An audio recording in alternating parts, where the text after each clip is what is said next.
રાત્રે આપણે ક્યાંય ને ક્યાંય ઠંડી જેવો અહેસાસ ચાલી રહ્યો છે, એટલે રાત્રે હજુ પણ શિયાળો છે, શિયાળાની વિદાય થઈ હોય એવું હજી થોડુંક ઓછું લાગી રહ્યું છે. હવે આ જે શિયાળો ઉનાળો ને એ બધું તો ચાલતું રહેશે, અને ખાસ કરીને હવે આમ તો માર્ચ મહિનાના બીજું અઠવાડિયું ચાલુ થશે, એટલે લગભગ 8 થી 10 માર્ચ આસપાસ તો પછી તીવ્ર ઉનાળાની શરૂઆત થઈ જશે, સારી એવી ગરમી પડવાનું ચાલુ થઈ જશે.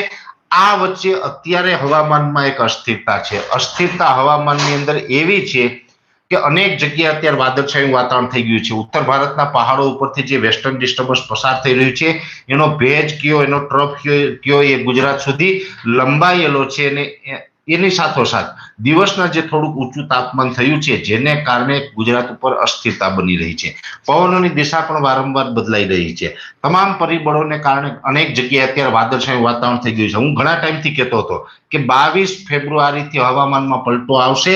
આમ તો 28 ફેબ્રુઆરીનું કીધેલું છે, પણ 25 તારીખ સુધી તો ખાસ આની તૈયારી રાખવાની છે, જેમાં આજેથી ઘણી જગ્યાએ હવામાનમાં પલટો જોવા મળતો હશે. અનેક જગ્યાએ વાદળછાયું વાતાવરણ થઈ ગયું હશે, માવઠા જેવો માહોલ થઈ ગયો હશે, અને આજની તારીખે કોઈ કોઈ જગ્યાએ છૂટાછવાયા એકદમ સામાન્ય છાટાછૂટી થઈ છે, ઝાપટા પડ્યા છે. જે રીતે હું ઘણા સમયથી કહેતો હતો એ જ મુજબના આજે ઝાપટા પડ્યા છે. મને જ્યાં સુધી મેસેજ મળ્યા ત્યાં સુધી અમરેલી જિલ્લાના સાવરકુંડલા અથવા તેની આસપાસના કોઈ જગ્યાએ છાંટછૂટ થઈ છે, પણ એકદમ સામાન્ય છાંટા છે. એવી રીતે જુનાગઢના કેશોદ આસપાસથી પણ મને આજે સમાચાર મળ્યા છે.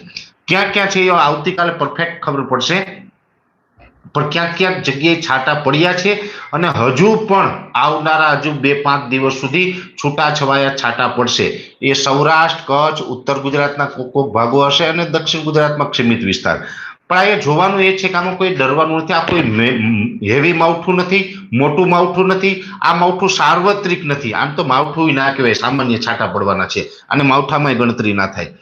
એ જે ઝાપટા હશે એટલા સામાન્ય હશે કે જે જગ્યાએ હશે ત્યાં એકાદ જગ્યાએ કદાચ 1-2 કિલોમીટરમાં ઝાપટું પડી ગયું હોય ને એનાથી આગળ ક્યાંય ન હોય.